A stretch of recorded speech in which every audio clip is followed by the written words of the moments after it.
The Oscars, the 97th Academy Awards just passed there. Going to be going over the winners, some of the bigger moments there that happened of the night, the performances, the host Conan O'Brien, which was his first time hosting, which was kind of a surprise given how long the Oscars has been on. Surprised Conan O'Brien this was his first time hosting it. And yeah, going to all that and what we thought of it. Did you see it live there? I watched it with a stream with friends, but I missed the like first. I basically got home and Kieran Culkin was accepting his award, so I missed like the first 30 or so minutes. But then I went back like the next day or later and watched his monologue and Kieran get his award. So I watched like, and then I watched basically the whole rest of the show. But yeah, it started like early for which is I think it did last year or something, where it started at like 7 Eastern. I mean, it must have been like 6 Central Time. But yeah, it started like much earlier because before it would start at like 8:30 in previous years. So. Yeah. Yeah, I guess it's maybe gonna try to start early and earlier just 'cause, how long it kinda runs on there. Mhm. But it did, yeah, it started 6 p.m. I watched it on Hulu, I did a live stream of it. For people who did watch it on Hulu, there were a lot of issues with it, people reporting glitches and different outages of that happening, and then the stream just ended before the show actually ended because they were at the last 2 categories, and it's like Mikey Madison, Best Actress, and they cut it off right before you get to see her speech. And then also with Best Picture, I didn't even get to see that at all because Mhm. the stream just go, "Thank you for watching." It's like, "Well, bitch, I ain't done watching." What?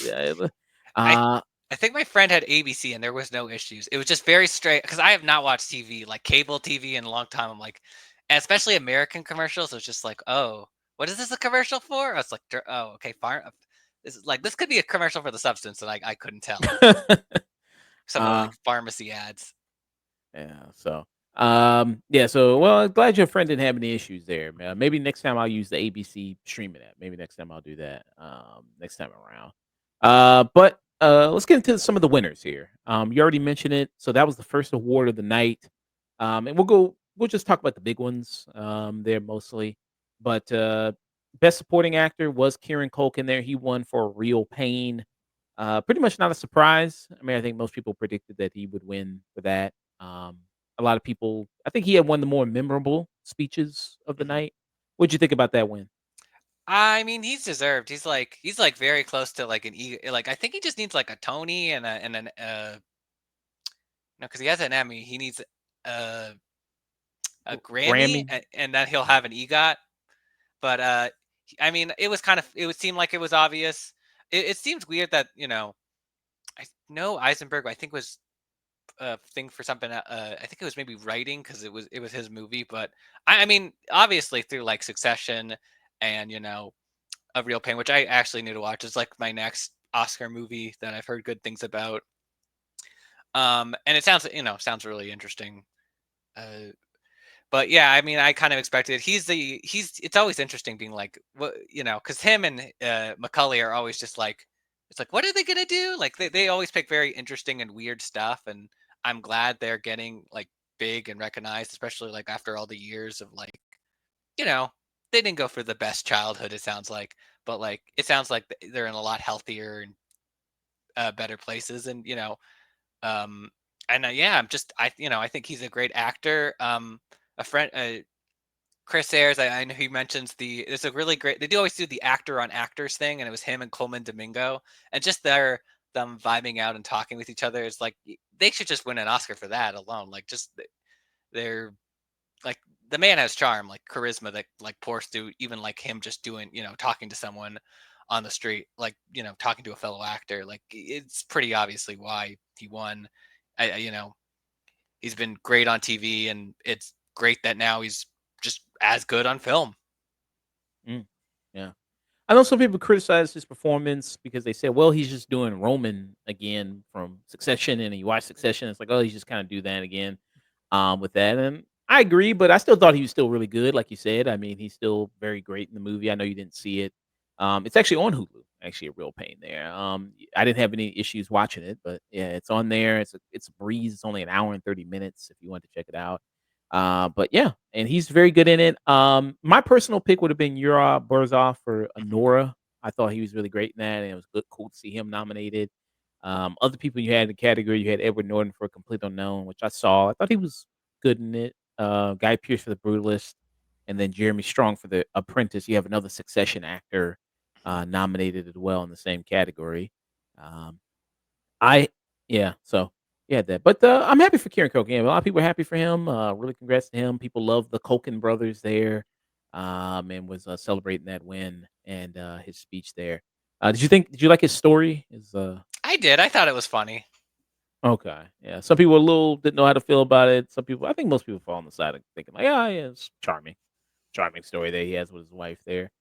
Um, then let's see here. Did you have another category you want to talk about? Or Let's see. I mean, we could just kind of go in order for what happened. I think it was animation next, because I remember seeing that one, and I've actually seen majority of those. So, Okay, let's do animation. So best animated feature, Flow won. Um, mhm. Flow won. The other nominees were Inside Out 2. I saw that one. Memory of a Snail. I haven't seen that. Wallace and Gromit I have seen. The Wild Robot I have seen. I was really rooting for the Wild Robot. I have not seen Flow or Memory of a Snail. Memoir of a Snail. Sorry. Um, because I really did love the Wild Robot a lot, but Flow won. But seems like from people who do watch Flow, they love it. Mhm. Have you seen it? I have seen Flow. I've seen all of these except Memoirs of a Sale, but I know it's by the guy who made it was an animated movie a couple years ago with God, what's his name? Uh Philip Seymour Hoffman. I think it was like 2007. It was a like another kind of sad stop motion. I think it's Marty and something. If people I'm trying to remember his name, but I've seen at least the majority of these, and I think all of them have good. All of them have merit. All of them kind of deserve to be nominated. Um, there was like I think Wallace and Gromit. Every time they were nominated, they won in the past with like their original short. Um, Inside Out 2, I thought was good. Like I wasn't the biggest fan of the first one, but I actually enjoyed this one a bunch more, just dealing with anxiety and whatnot. Hi Lucky Dog Podcast. Sorry, I just said hi, so just went back. Wild Robot, I kind of wanted to win because I thought it was the best. It was the one that maybe the most emotional, and I thought was the best story, best animation, and just kind of just kind of the best overall out of all of them, and had been winning awards and was even nominated in like I think sound and maybe something else. Um, and it's just like a beautiful movie, and it's also like the last DreamWorks is basically they're moving all their basically they had everything or they would have stuff in house. Now Wild Robot was like the last of that, and now they're going other studios are going to be basically animating their films, and it was like the last one to be done in house. Um, yeah, and I was a little sad at one, but I liked Flow. I just didn't love it as much of other people. It is very much a movie where it's like I could totally understand why people love it.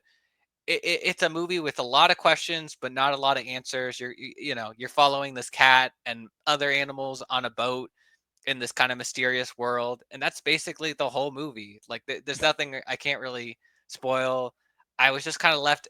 I was like I kind of wanted answers to like it's like and lore about like what's going on, what's this world, why is these things happening, and you kind of don't get that. You sort of just kind of follow this adventure of these kind of ragtag group of animals, and it's like really beautiful. And they don't act like cartoon characters; they act like a real cat, a real dog, a real monkey. And yeah, it is very beautiful. It's a very different style. I am very happy they won. I just sort of was like, I think I overhyped myself because people were like, this movie is like game change. Like I think people overhyped it a little bit for me, so I was a little bit like underwhelmed. But I still think it's like amazing. Mm, yeah. But yeah, like I said, I was the same as you. Wild Robot made me super emotional, and it was also nominated for another category. It was also nominated for Best Original Song, which it lost out to Amelia Perez. Um, yeah, so we're gonna get into that pretty soon. Um, Next big category we could talk about Best Director, Sean Baker. He Mhm. won for Anora. He was Anora and Sean Baker were the big winner that night. They swept. He won. Well, the film won itself 5 Oscars. He won 4 there. So it won Best Picture, Best Director, Best Actress. It also won as well. I think Best Editing? Editing. Yes, it also won that as Mhm. well. So that was the big. Did you see Anora? I have watched Nora. I really like it. It is a very, it is a very emotional gut punch, but I think it's also like a really good look at like class and, uh, being a sex worker and like as well as sort of the kind of what dating and romance is in like 2024, 2025 between people, because it's like, it is like that, like, oh, you meet someone, you kind of have your Cinderella, your honeymoon moment, and then it's like, oh, reality and the real world kind of sets in, and things kind of go a bit out of hand, especially with like people, especially if you're like a person marrying into someone who is wealthy, or a person who is like comes from money. There is like very big complications with that, or like even the opposite, people where people are like, don't come from a lot, and you know and I think it does say a lot about class. It says a lot about, you know dating and red flags, and like, what is real love, and it ends off in a very emotional place, but it's very well acted. It's, John Baker's like, he's been kind of firing on all cylinders since like the Florida Project from a couple years ago, because he had that, and then he did Red Rocket, and now this, and and usually he gets like one big actor, and then he'll have like kind of real people, which I really enjoy about his films. Like I'm not sure about everyone, but like a lot of the actors, were just like, oh, you work at, I'm imagining like that candy store guy. That guy just actually works there or something. Like he's not a real actor. Mm. Um, I know for the Florida Project, he found the main actors for that at like a Target or something. Like, Oh, it okay. was just, like, a model, like, a local Florida model who he, like, found at, like, a Target or something. Like, it was just, like, he would just find, like, people who, like, are from New York, who are from, like, the area, who, do this for a living, and have them just be their roles. Also, I did not know that he made Greg the Bunny until, I think, a couple days ago, until after, his Oscar. What is Greg the Bunny? Greg the Bunny was a Fox show with like Seth Green that I think was like canceled after one season. It's kind of like puppets and people, and it's like puppets are real. It was like one of those like underrated like one season canceled shows. Okay, so this was the show. Yeah, yeah. Oh, okay. So you had Seth Green, you had Eugene Levy, you had Sarah Silverman. I know that I've seen this guy, this other guy. I I'm trying know to think what he his looked name is. familiar. And then yeah. And I then the don't know who puppet the was, I think, like voiced by one of the other like big robot chicken guys. uh Breckenmeyer or somebody like that, or I think it was like Dan something. I think it's mm, like the other guy who makes robot chicken that you never know the name of. mm, okay.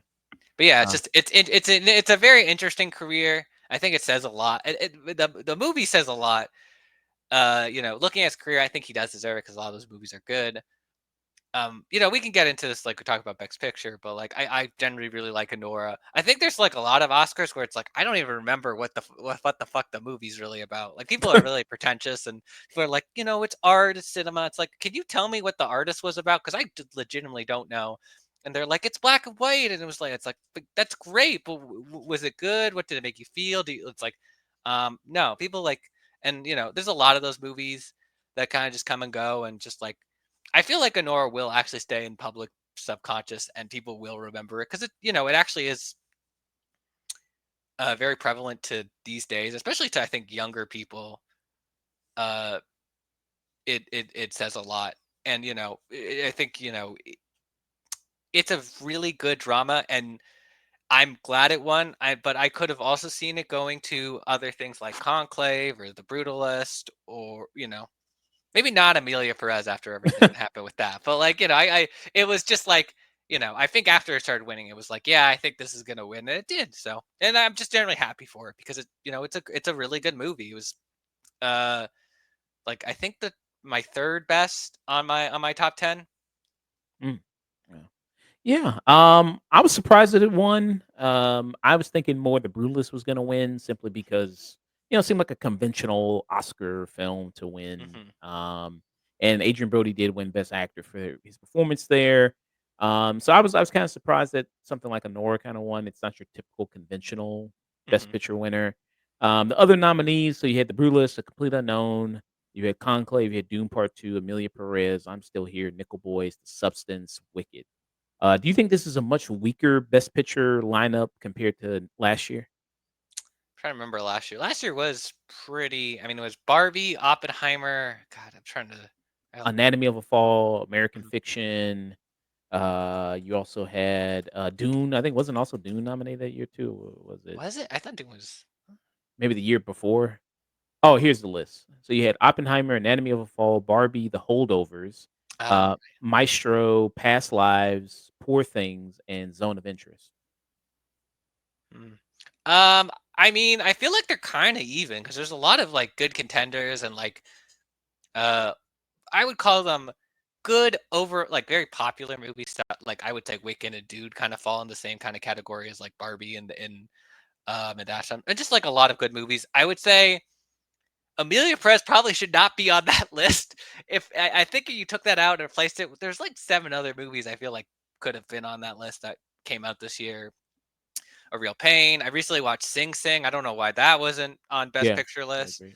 Um, Thelma. Like there was a ton of stuff that could have just got on there and replaced it. But I think overall, I would say besides like the one black spot, I think it's a pretty good list. Like you got a lot of diversity. You got science fiction, you got a musical, you got a body horror movie.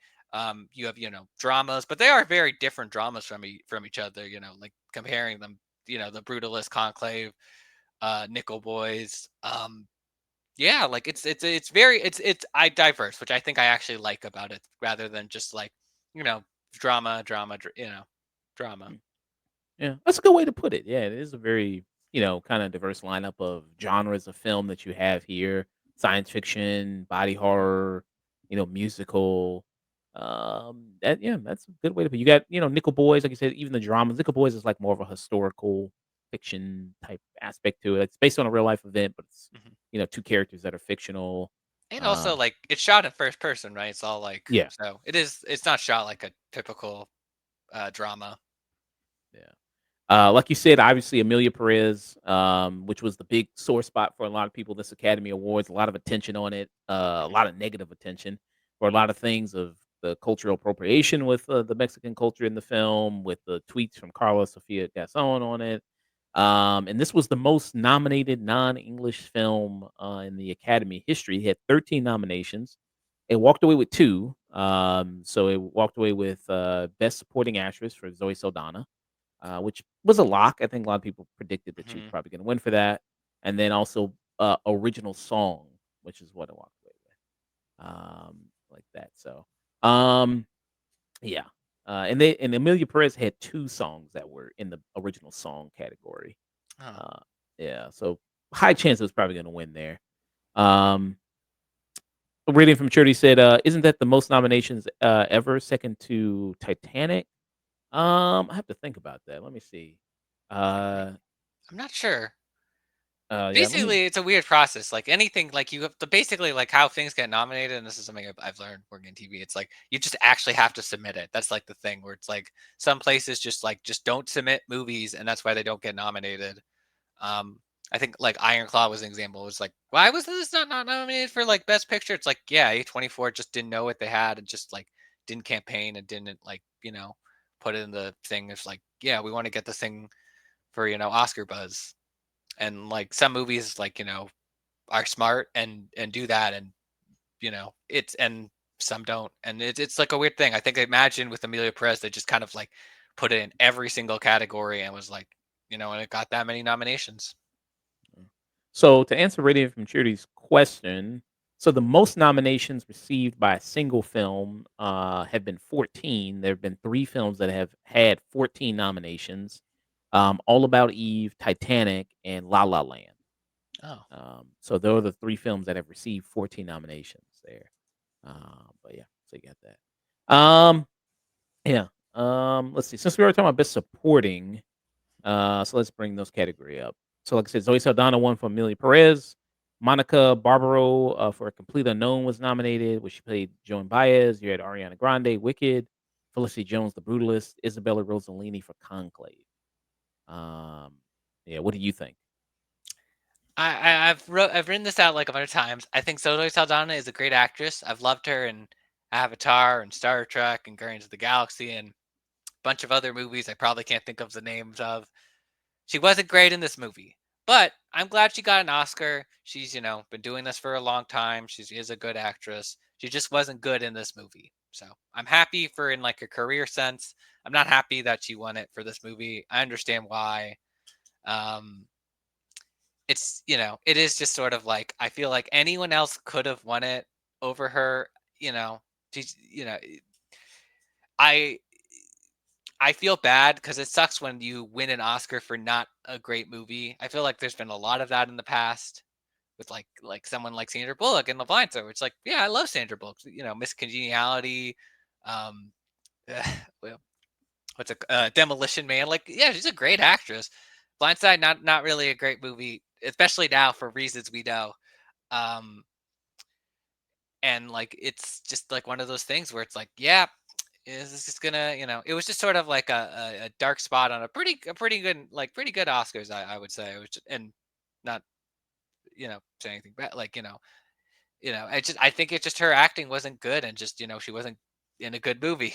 She was just in a bad movie, which happens to sometimes good actors. Mm, yeah. And then yeah, this was the first time she was ever nominated for an Academy Award. I believe this was also her first time. Rating from Trudy said Del Toro should have won multiple for other films rather than Shape of Water. So yeah, Mhm. I thought his film Nightmare Alley should have won. It was a good contender for Best Picture. It was nominated. Yeah, I think it was just it got kind of overshadowed by things, and even when it was released, it was like the release the same weekend as like Spider-Man. It was just like It got I think more crushed. people over time. He did win. Was it last year for Pinocchio or was it the year before? It was the year before Yeah. the So other one. yeah, Yeah, yeah. I mean, he's got his Frankenstein movie, which I imagine will be good, and trying to think. I know he probably was nominated for Pan's Labyrinth and like Pacific Rim for like effects, I imagine, and some of his other stuff. It is he is a very interesting filmmaker. He probably should have more Oscars, but the fact he got one for Shape of Water is pretty good. yeah. I know. Rating from Trudy, he hates Shape of Water. I Oh, like it. I don't think it's the best Del Toro film, but I don't mind Shape of Water though. I like to think of it. It's like Leonardo and what's it? It's not The the Revenant. Revenant, Yeah, where it's like that's not his best movie ever, but he needed that Oscar. After like not getting it for so many other things when he probably deserved it. It's like, yeah, it's like you remember that movie He Thought a Bear, Tom Hardy's unstandable, but like yeah, I understand it. I don't like, fish sex, not really for me, but like, you know, I'm glad Del Toro has an Oscar. He deserves it for like his all his movies. All his movies are pretty good. I don't really think he has a bad one that I like. No, nothing's coming. Zoe Saldana, after she won, they usually do some press after that. They asked her about obviously the huge controversy going on with Amelia Perez and Mhm. what's your response to people from Mexico who feel offended by the movie. And she did offer up something. She said, first of all, I'm very, very sorry that many Mexicans felt offended. That was never our intention. We spoke from a place of love. She told the press in the interview room, I don't share your opinion. For me, the heart of this movie was not Mexico. We were making a film about friendship. We were making a film about four women. Okay. Yeah. So she then continued, these women could have been Russian, could have been Dominican, could have been black from Detroit, could have been from Israel, could have been from Gaza.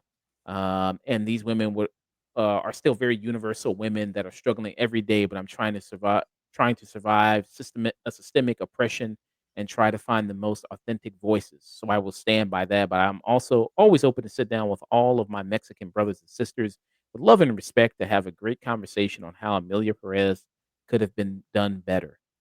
I welcome it. Oof, just yeah, actors really should sometimes just be like, "I'm really sorry," and then just kind of cut it off there. I don't know. It wasn't as bad as I feel like articles just kind of quoted the top part, and then they didn't kind of leave out the second part where it's a little better. And she kind of takes like I mean, I don't blame her for like the movie's portrayal of Mexico. She is an actor. She's just, paid to be there, paid to read her lines, paid to act. So, um, and I imagine like, she doesn't. She's not Mexican. She might not know these stereotypes and understand like, know the research is kind of up to the people who write the film and make the film. It's not really up to the actors. They're just there to, to act and, do whatever it says in the script and, read their lines.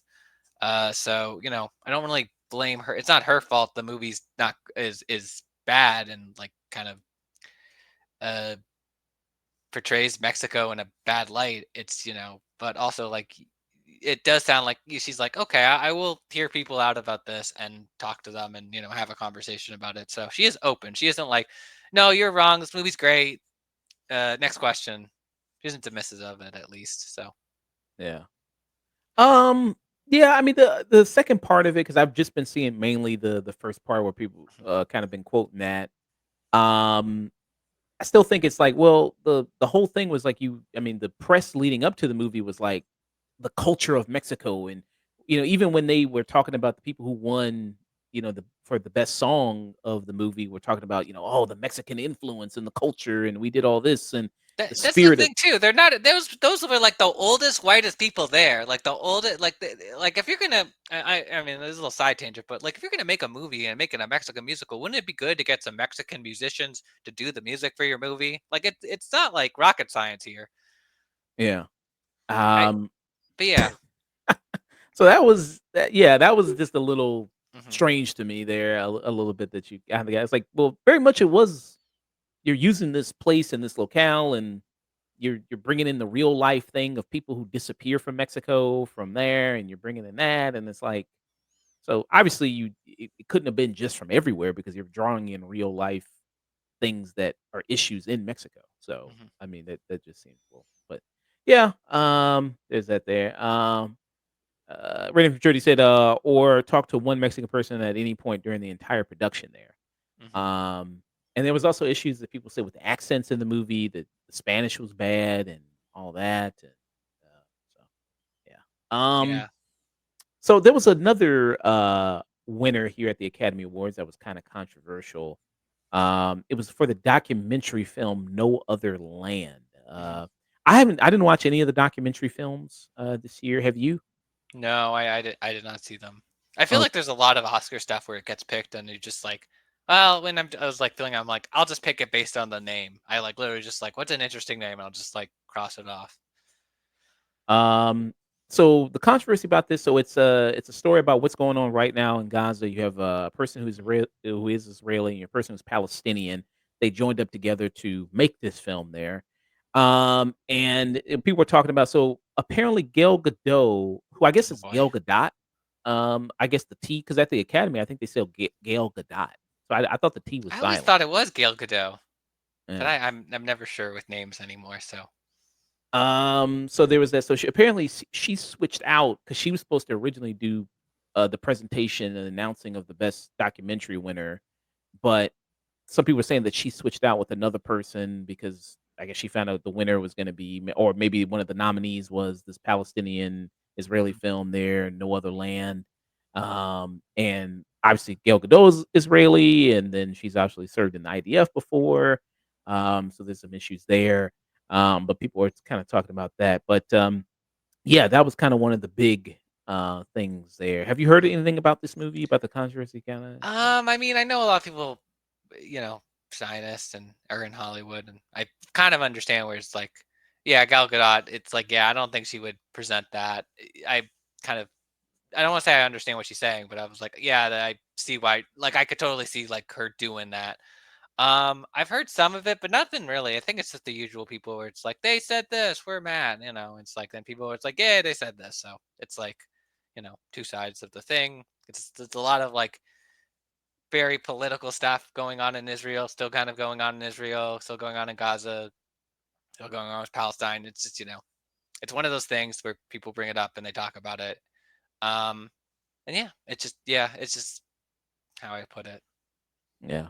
And there was a video that somebody had where they said, like, if you look at some people, there's some people like standing and not clapping or just standing and clapping and then not standing for it. I don't know how much you can read that into it because I'm sure there's some other people that won that you could look at that aren't kinda standing up for it or anything like that, or for, like, all the awards and everything like that. Mhm. So this is the clip right here, that somebody was mentioning, so this is it right here. So you have some people who are standing up, some people who are just sitting down and clapping or yeah. I mean, it's like a long show, and you're sitting there for a while, so I don't blame people for not standing. Being like, Yeah, I'm just sitting down. It's they're in like a it's hot, a lot of people, a lot of lights, a lot of like production stuff. Like, and you have to present, and it's like I'm just gonna sit down. I'm gonna relax. yeah, So I get it in that front. yeah. So I don't know how much you can really read into that, and like I said, it's kind of a rumor whether or Mhm. not Gal Gadot refused to present it there, so I won't present that like it's fact Yeah, or no, no, anything. Just there's kind of a rumor there. But hey, shout out to those guys, shout out to that, yeah, film there. It's no. seeking It's always nice, documentary stuff. It's interesting what they put in. Rated Infantry said Gal Gadot in the IDF, Wonder Woman's a rapist, can't get away from controversy Oh there. right, yeah, I forgot about that. I always forget. I'm like, oh yeah, I is the Wonder Woman, that last Wonder Woman movie. That's Yeah, been a good Wonder Woman year. yeah, Yeah, that game that surviving got Wonder Woman. canceled. It's just ugh. Oh, yeah, I was disappointed by that. Yeah. Yeah, surviving Wonder Woman. Um, yeah. So, but, it's seeking a US distributor right now, this film, so hopefully it gets one. If it does, it'll probably come on Hulu. Hulu usually shows a lot of the best, like, Mhm. Oscar-nominated films there. Anora is gonna be coming on Hulu March 17th, so it's gonna be streaming there. Yeah. So, best actor in a leading role. Adrian Brody won for The Brutalist. Mhm. Um, you had Timothy Chalamet, Complete Unknown, Coleman Domingo, Sing Sing. I wanted Coleman Domingo Me to win. too. Especially after I watched that movie, I was like, "Damn, why did he not?" He was nominated last year for Rustin, and this year I was like, "This movie is brilliant. Why was he not? Why did he not win?" I don't know. Ray Fiennes for Conclave, Sebastian Stan for The Apprentice. I like Sebastian Stan, The Apprentice. I thought A Different Man. Did you see A Different Man? I have not seen A Different Man. Seen the. I actually don't know what the guy's name is with the face, but Adam Pearson. oh yeah, I've seen some stuff with him, and I've seen some parts of it, but I have not seen the movie. It's good. It's a good movie. I like it. I would have rather liked Sebastian Stan to be nominated for that instead of The Apprentice. I liked him in The Apprentice, though. I thought he did a really great job in that film. Mhm. Did you hear about the director? What happened with him? I'm trying to remember. Was it like, did he touch a woman or like he touched Yeah, someone on set or something? Was apparently there was like a after party, and he groped a woman, a A-list actress, at the party. Apparently, allegedly. You know what I mean? Like, I got to put that allegedly on there. Allegedly, he did that. Mhm, So mhm. I don't know. So and then he got dropped from like all his agencies Yeah. immediately. Oof. So yeah. Um, but yeah, what'd you think about Adrian Brody winning for The Brutalist? I'm just scared for his post Oscars again after his first one because he has a real like people talk about Ariana DeBose having a bad post Oscars. He might have one of the other worst. I mean, it was like The Pianist, which is like an okay movie that's directed by a rapist, and I can say a rapist because that's not alleged at all. Because it was Roman Polanski. Oh yeah. Um, and then he goes on to do a bunch of other movies and Predators, which I like, it's a pretty fun movie.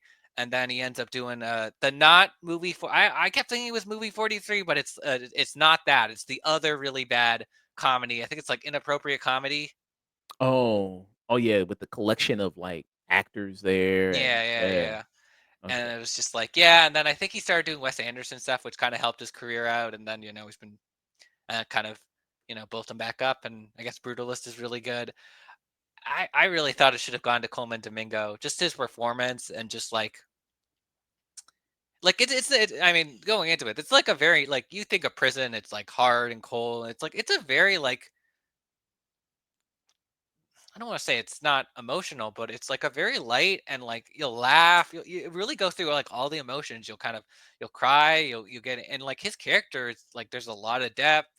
There's a lot of suffering and anger, but his like friendships with Mike and Divine are like feel very real, and they don't start great at the beginning, but like you feel their bond by the end of the film. Like it is like there's a real sense of brotherhood between these two men, and a real sense of like connection between him and the other prisoners, and like how they look up to him and how he's you know bringing it all to this theater program. And even when the play is like a little ridiculous, because theater's a little ridiculous sometimes, and uh it's shows like what a great actor he is, that he brings it. Like he like you would think, oh, he's gonna, there's a part of the movie he auditions for someone, he doesn't get it, it goes to someone else, and you think, oh, he's gonna be jealous of this person. No, no, he's never really jealous. He's just like, I'm going to play this other character, and I'm gonna bring everything that I can to it, and that shines through in his performance. And even like the like little, you know, the stuff he's keeping inside. And I think maybe like one of the best scenes, and it's like the scene where it's like they're all talking about like what their perfect day was, and his story about the ice water. I'm like, I'm like, it's beautiful. It's a very beautiful film. I'm like, I was generally like, after I watched it, I'm like, why was this not nominated for Best Picture? Why was this not nominated for like, you know, uh, I know his Divine is, we're both named Divide, which is actually kind of confusing because there's the him and the other guy were who is the real person who from the uh like a lot of people are just playing themselves in the film. Yeah. And I'm like, why is he not the best supporting actor? Like it's the guy who plays Mike, who at first I'm like, is that Colin Robinson from What We Do in the Shadow? Because he kind of looks like that, but a little darker. uh if you Oh ever yeah, seen I that know. guy. Oh yeah, I know you're talking about. Yeah, and they both Yeah. have glasses too. They both. Yeah. They're both also like, they have no hair. I think he has like a ponytail. I'm like, that's not Colin. That's not that actor. But um, I'm like, why aren't they nominated? And it's just, it's a shame. And I thought, I have not seen the Brutalist List, and I imagine Adrian Brody does a great job. I'm just like, he already got an Oscar. I feel like we should give it to someone else. I mean, Timothy Chalamet. It's like, I think, talking about like these kind of young generation of actors, will probably get an Oscar in the next 5 years, I imagine, for something. Um, maybe it'll be the next Dune. Maybe it'll be something else. I don't know. He is a very good actor, and whatever he does. Ray Fiennes.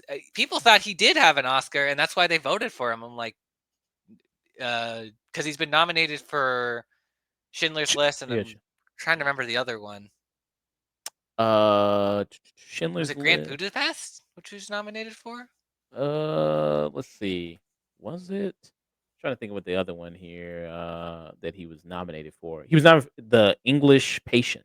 Oh, okay. I think Grand Uh, Budapest was nominated for like best film, and that's why I was surprised. But he's also great in that movie. Um, but yeah, he's been like, people have been talking about him. He's been like, it's like one of those things where it's like, oh, I was relevant in the '90s. I've been relevant. That guy's been relevant for like 30 years, like ever since Schindler's List, and then Prince of Egypt, and then the Harry Potter movies, and James Bond, and like, but also doing like Grand Budapest Hotel, and trying to think some of the other stuff. Like that guy, the Menu, only a couple recently. Like he is, that guy's been. he was in the It, Bond movies. yeah, he was M. He became M in Skyfall. Yeah. So yeah. Um, yeah, he's just he's been doing like crazy good stuff since like the '90s, and he's still doing good stuff. And I imagine he'll still be doing good stuff after it. So Yeah. I it's watched also. The Brutalist. Mhm. Oh, go. I'm sorry. I was just gonna say, like, it's weird. You have to. It's his name is Ralph, but you just say Ray Fine. It's like the Stephen. It's like Stephen King. It's like, oh no, it's Stephen King. Mm. Yeah. So yeah, I mean, it's Rafe, and which Conan did make a joke about that, as many people do with Rafe Fiennes' name, as many people do there. Um, I did see The Brutalist. I liked it. I thought it was good. I thought Adrian Brody was good. There was some controversy about him using AI to enhance his Hungarian accent. There was that issue there. Like I said, I would have gone with Coleman Domingo for that. And I know that as far as kind of maybe worse speeches go, I think his people had issues with it. So his speech is officially the longest speech in Oscar history at Mm-hmm. 5 minutes and 40 seconds. At that, and this is the part where he actually shuts the music off. Mm-hmm. Who deserves to be up here as well.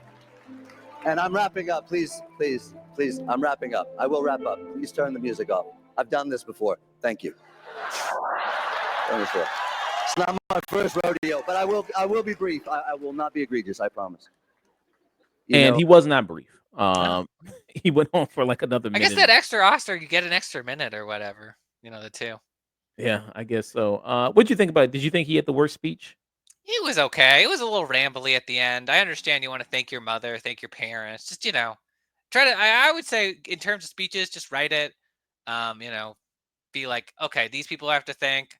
I want to say this thing, and then yeah, just if you need a extra second, just I appreciate he said it. He didn't swear, do anything shitty. He just like, hey, I'm gonna be brief.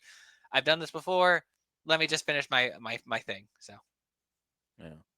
Yeah. I mean, he kinda rambled and then went on to really kinda say nothing. I mean, he kinda like, this vague kinda thing of love and we need to work together and it's all about that. And it's like, I don't know what it was very non-Pacific of like what exactly he was talking about. It's like, I don't know what mhm. he's talking about really. But yeah, if I had to say worst speech for me, I would say that one. it it wasn't. I don't know. I guess I was never. I was like, this is bad, but I wouldn't say it's like a horrible speech. I guess it's rambly, but like, I went probably the worst one there. But I feel like I've seen worse speeches at the Oscars in my life. Actually, the one that the two people won for like El Ma, like original song or yeah, I mean they Oh had yeah, that. that one was Uh, worse actually. yeah, okay, that one was worse. They started singing and I was like, "Oh hell no." I was Mhm. like, and that song already sucks. I was like, "Oh no, bro." The other big category I want to talk about before we move on, best actress. So Mikey Madison won, Honora. A lot of people were maybe thinking Demi Moore was going to win. The Substance. It was between those two. Mikey Madison ends up walking away. What did you think? You think Demi Moore was robbed? I mean, not raw, but people are making a joke that yeah, this is the plot of the substance, and it's like the younger, hotter actors got it. Which I am surprised Mikey Madison got it. I did think Demi Moore would get it just because like Oscars love a comeback. Demi Moore, long historic career. The Substance is a really good comeback film for her. I think it says a lot. But at the same time, people forget Oscars don't love genre filmmaking. Oscars prefer dramas and real stories, and it's a very strange movie that kind of takes part. It stabs at like Hollywood. Like Oscars love old Hollywood stuff. Like they love when people are like, remember this movie? Remember like watching movies in the 70s? Remember that? They love the member berries. They don't love people being critical of them. And I could see that's why they lost it. And I mean, I can't deny Maggie Madison does an amazing job. It was like, oh yeah, she doesn't have that thick New York accent in real life. When she did her speech, but like I understand why she won it. I do think Demi Moore should have won, but in a perfect world, it would have happened. But like the fact she was nominated and the fact she has gotten so much buzz, and I feel like I've talked to this with some people. It's like when you win an Oscar, you could be like, I feel like bad for saying her name so, but Ariana DeBose, like you could just like rest on your laurels and do Craven the Hunter and uh Garvin, Love Hurts, and there was some other bad movies she was in not too long Wish, ago. Argyle. Oh yeah, Argyle. Like you could do garbage like that, or you could be like hungry and do weird stuff and interesting projects. And I feel like Demi Moore now has that, where she's like, you know, when you win an Oscar, you kind of like you're like, oh, now I got to kind of keep it up. Now I got to still do good stuff. Now you could. Demi Moore's kind of you get a little bit more freedom. You'll get a little bit more like, yeah, I can do like weird movies like The Substance. So and I thought it was very nice what her kids said about her, and you know, Oh, what did yeah, her and I kids feel. say about her? I missed that. Oh, they're just they just said they were really proud of her, and it's all her different kids because like she has like she had three or two different husbands because like one of her kids is a Willis because she was married to Bruce Willis, and then she was married to Ashton Kutcher, and I can't remember the third person she was married to. I think between Kutcher and Willis, but like yeah, Mm, yeah. And then, I showed that picture after the Oscar, she indulged in, 2 big trays of fries. That's a lot of fries. I I mean, know.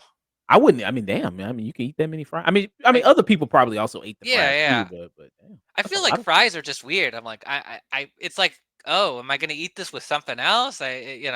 Like a burger or Yeah, like a burger or like a sandwich of some kind, or it's just like fries on its own. I mean, like I guess if there was like nothing to eat, it was just like, well, I guess I'm gonna just have these fries. It's just I don't uh, know. yeah. So, but yeah, I mean, Demi Moore, I was rooting for her. I mean, I'm happy for Michael Manson as well. I loved her in Nora.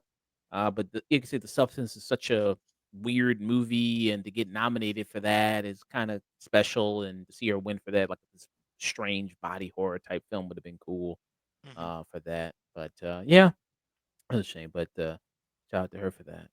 Um, Yeah, yeah. yeah. What you think about Conan O'Brien host? I'll be biased. I am a big Conan fan. I've been watching his like TBS show for many years. I've listened to his podcasts and I mean I really like Conan. I it felt very Conan with like the sandworm playing the piano. That's a very Conan bit. But I think he did a good balance of not too much Conan. Like he didn't do like it's like, oh, I was like, oh, where's Andy the whole thing? And I'm like, jokingly, but it's like, yeah, it didn't feel like I'm Conan O'Brien, this was my show and I'm hosting the Oscars. It felt like Conan the Conan hosting the Oscars. I liked his jokes. I laughed at them. That bit about Drake got me the most. I got it queued up. Let's Oh, see. and the Adam Sandler bit. That also got me. Because they're neighbors. They're like that's like a very bit they would do on his show. Oh, they're neighbors in real life? I think Oh, they live on the same in the same neighborhood, but they are very good friends. Well, we're halfway through the show, which means it's time for Kendrick Lamar to come out and call Drake a pedophile.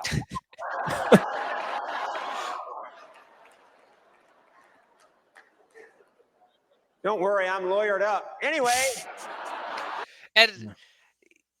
I was thinking about this because I am from Toronto. I am from the most Drake-centered city in the world, but I do not like Drake at all. He has always been to me the guy in the wheelchair from Degrassi. A little side tangent. I was thinking about this today. I know a million people who have like a million Drake stories here. Like they're like, oh, I'm like fourth cousins with him, or my grandparents sat next to his grandparents at a bar mitzvah. Uh, or it's like my mom knew his mom back in the day before he was famous. And I think the best story I've ever heard about Drake is someone I work with who's like he does engineer for audio. He did it for like the Degrassi season he was on, and he's like he doesn't like Drake now, but he was like, Drake would play some of his, music and whatnot, and it's like, yeah, it's like, no way this kid is gonna be big, no way this like kid's gonna blow up. I'm like, wow, you're Drake's original hater. You're the original person who hated Drake, and I'm like, I guess you were right in the end, but like, yeah, I thought it was a good joke.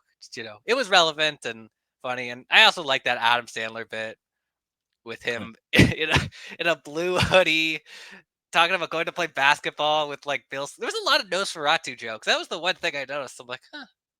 I didn't see Bill Skarsgård even there. Yeah, I didn't actually see him. I mean, he's not hard to miss. The dude's like Yeah, no. 8 feet tall. He's not hard to miss.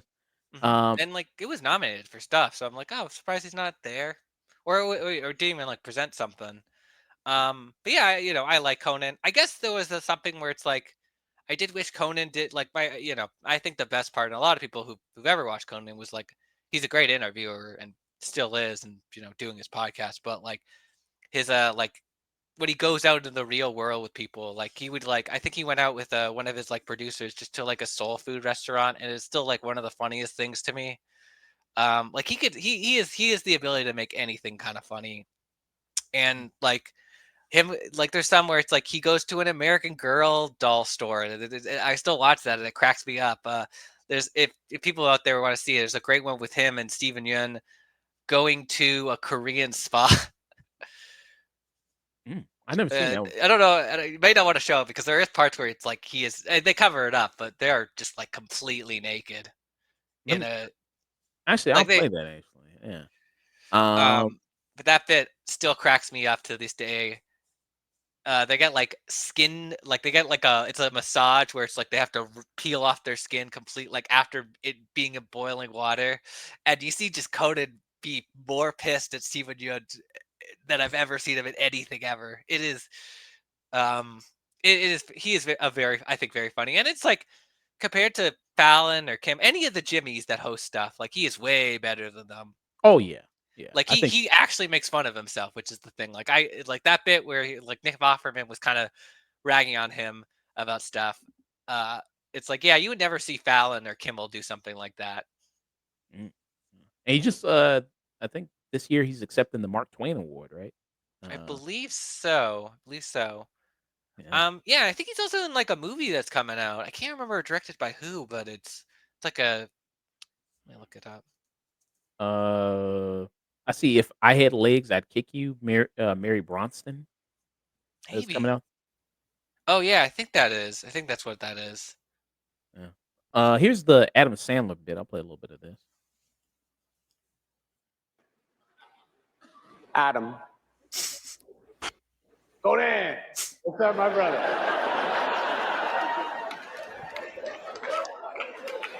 What's going on, man? Adam, what are you wearing? What are you doing right now? I'm asking you what you're wearing. Nobody even thought about what I was wearing till you brought it up. You're dressed like a guy playing video poker at 2 a.m., Adam. And you know what? I like the way I look because I'm a good person. I don't know. That's that cracks me up. Just because he does that, I'm like I've listened to like podcasts where and like even editorials where he's like he does that exact same voice every time he's talking to Conan. He they are good friends, so it is pretty funny seeing them together. It also seems like a thing Adam Sandler would do because he's like always goes to these events and he wears like sweaters and hoodies and sweatpants. Also, Conan did a joke about Carla Sofia Gaston, her tweets. That was a good one. He did one about her. That landed pretty okay. But see, I thought he was good. I thought he moved the show along at a good Mhm. pace. I thought he was a good host. There was no weird side tangents or weird skits that took up too much time, anything like Yeah, that. So I thought that was good. Musical performance. What do you think? A lot of people kind of it was iffy on weird. the Bond memorial, not Yeah. memorial, just like kind of tribute performance. What do you think about that? I thought it was just kind of strange. I'm like, oh, okay, we're doing this, and then it was like, I'm like, well, I mean, they could get Adele, and I'm like, I don't know if Jack White and what's her name who did Quantum of I can't think of the other person who did the Quantum of Solace theme were there. But I'm like, I guess you could do some of them, but like they picked weird songs. Like I'm like, okay, I understand why you did Skyfall, but like Adele's still around. She still does stuff. You could have gone her. Um, I think was it Doja Cat who did Diamonds Are Forever Yeah, or was Doja this Cat. She did Diamonds Are Forever. Yeah. and then what was the second song? Because it was a song in between and I couldn't remember what it was. Didn't somebody do? It wasn't Goldfinger. Well, Gold. they just did Goldfinger, but I don't think that somebody sang it. I think it was just the like instrumental version of it. Let me see if I can look it up there. So the It was also performers. weird they got Halle Berry. I'm like, a couple of the Bonds are still alive. Get Pierce Bronson, Daniel Craig, like uh, any of the Bonds who are still alive and probably weren't Sean Connery. You could have gotten them. Yeah. Didn't Roger Morris also passed away too? I yes. Um. So let's see here. So these are the songs here. So it says the sequence started with substance actress Margaret Qualley, who she opened up. She was one of the dancers. She didn't sing, but she looked good. Oh She looked really good. Maybe she'll be a Bond girl in the future. I don't know. And then also it says Blackpink member Lisa singing and dancing to "Live and Let Die." Doja Cat belting through "Diamonds Are Forever," and then Ray covering Adele's "Skyfall." So those were the three yeah. songs. It was just weird they didn't get Adele. Like, I think Adele actually performed Skyfall at the Oscars because I believe it won the Oscar. It might have won. I gotta remember that. Yeah. I do remember she performed it at the Oscars though. Um, Ulysses said they should do Moonraker too. Should do that. And I know people are talking about Amazon bought Bond, and maybe that was the reason why that maybe Amazon threw some money, like, hey, show off Bond because we bought it and we're gonna about to do something with it probably pretty soon. So maybe that was the reason. But I like the performance. I know some people said maybe the show's already long enough, but I think that you need a sense of production and theater Hmm. to the Oscars there with it. And then It they was also yeah. No, no, no. Sorry, finish your point. oh, yeah, and then I was gonna say they also did, Ease on Down the Road, with Queen Latifah, The Wiz, and a Yeah. Quincy Jones celebration. They also did that one. Was David Allen Greer there for like a second? Because it Uh, was like someone I was like, wait, is that David Allen Greer? Because it just kind of looked like him with his beard look, and he kind of looked like he's wearing a kilt. I don't think so. I don't think that was him. If I'm just might be super wrong on this, but I thought it was just a weird. I was like, really? You didn't pick Brand New Day or a different song or Yeah. by Quincy Jones? I'm like, The Wiz? I was just surprised. It's a good. I mean, it's a good song in the movie. I was just like, not the. If I would think of The Wiz, I would think of Brand New Day or something. Yeah. Yeah, it's okay. I thought it was a solid performance there Mhm. from it. Um, and then speaking of Quincy Jones, who passed away, they did the whole memoriam. They did that one. Did you have an issue with the song? A lot of people had an issue with the song choice. It was No. I was my big issue is they missed Tony Todd was their big miss. yeah, Yeah, I mean, because I was talking, it's like, okay, this person got in, then the big dig for Gene Hackman, who sadly passed away a couple of days before. Him and Michelle Trachtenberg, who I maybe could understand that, like, they just didn't, by that point, they just weren't, able to, just because, I mean, Gene Hackman has also won 2 Oscars, and Michelle Trachtenberg, no offense to her, she's done more TV stuff and smaller films, but it's sad. But yeah, Tony Todd was like a big one because it's like Tony Todd's been in so many stuff, and like I was like, has he been in like so many movies? I understand they're not big. He's more known for his horror works, but he has done other stuff, other uh you know films and such that I'm trying to see if anything have been like maybe not Oscar nominated, but like Oscar winning directors and whatnot. mm.